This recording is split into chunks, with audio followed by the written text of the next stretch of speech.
Что ж, сегодня поговорим о признаках, об области сходимости функциональных рядов. И рассмотрим сегодня признак Даламбера. Что ж, приступим. Вот у нас такой пример.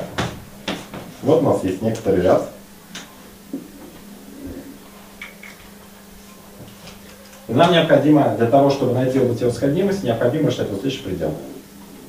Ну что ж, приступим. Это у нас ряд от членов вида u n от 1 до бесконечности, u от n.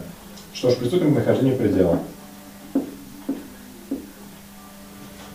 Un плюс 1 запишем, n плюс 1, факториал x минус 2 в степени n плюс 1.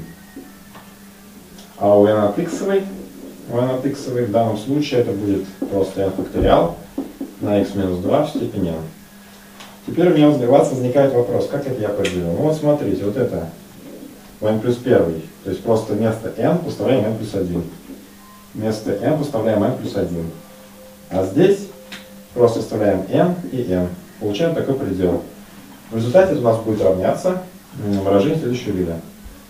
n факториал мы оставляем. n плюс 1 факториал мы расписываем как n факториал на n плюс 1. Для тех, кто не знает, что такое факториал, я напомню, что 6 факториал – это последовательное произведение целых чисел от 1 до 6. Вот, собственно, и все. Поэтому n плюс 1 факториал равно то, что n факториал на n плюс 1. То есть, равно то, 6 факториалов у нас, как вы понимаете, произведение последовательности чисел с 1 до 5 на 6. Записали? Записали. И сокращаем здесь. Получается x минус 2 стоит только внизу. Пишем x минус 2. n факториал сокращается. Ну, собственно, и все. Так. Остается n плюс 1. Еще надо не забыть предел здесь подписать. Здесь будет лимит еще n стремящийся к бесконечности. Вот.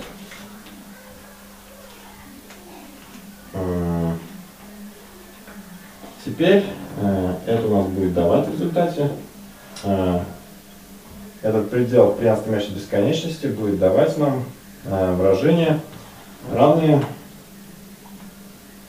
нулю при n стремящейся к бесконечности. И, соответственно, при x,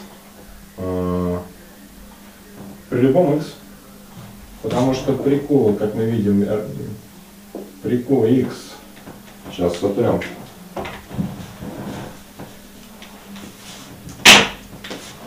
при qx меньше 1, ряд будет сходящийся,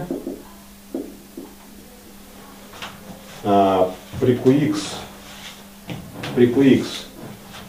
больше 1 будет у нас находиться область расходимости ряда, при qx меньше 1 область расходимости. Как мы видим, при любых значениях qx у нас получается сходящийся ряд. Ну, конечно, здесь